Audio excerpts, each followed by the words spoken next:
نحمده ونصلی علی رسولہ الکریم اما بعد فاعوذ باللہ من الشیطان الرجیم بسم اللہ الرحمن الرحیم۔ السلام علیکم ڈیئر ویورز، آپ کے فیورٹ انفارمیٹو چینل شعور انفو سے میں ہوں پروفیسر شبیر احمد۔ ہمارا آج کا ٹاپک ہے پیشاب کے امراض۔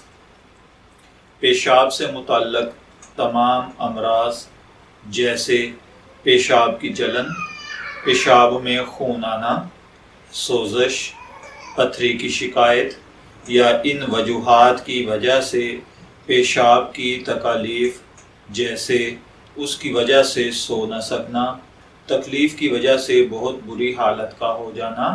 اگر خدا نخواستہ آپ یا آپ کے گھر میں کوئی فرد پیشاب کے ان امراض کا شکار ہے تو آپ یہ روحانی عمل کریں۔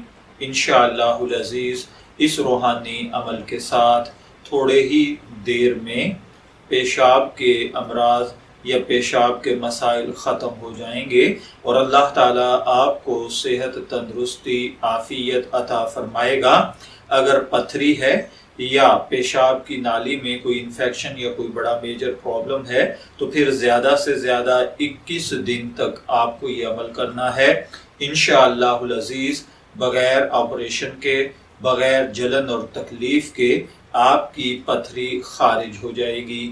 اس کے لیے آپ کو جو عمل کرنا ہے وہ یہ ہے کہ روزانہ رات کو بعد از نماز عشاء سورہ حشر کی آیت نمبر 24 هو اللہ الخالق البارئ المصور لہ الاسماء الحسنی، صرف یہ والا حصہ آپ نے 21 مرتبہ پڑھ کر پانی پر دم کر دینا ہے اور وہ پانی آپ اپنے پاس محفوظ کر لیں۔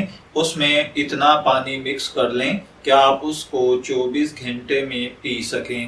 پھر 24 گھنٹے کے دوران تھوڑا تھوڑا کر کے آپ وہ پانی اگر خود مریض ہیں تو خود پیئے، یا اگر آپ عامل ہیں اور کسی بھائی بہن کو، کسی مریض کو کر کے دے رہے ہیں تو اسے پلائیے۔ 21 دن تک مسلسل یہ پانی پلائیں۔ انشاءاللہ العزیز اگر پیشاب کی جلن، خون آنا، سوزش یا کوئی ہلکی پھلکی شکایت ہوگی تو انشاءاللہ 2-3 دن میں ہی مسئلہ حل ہو جائے گا۔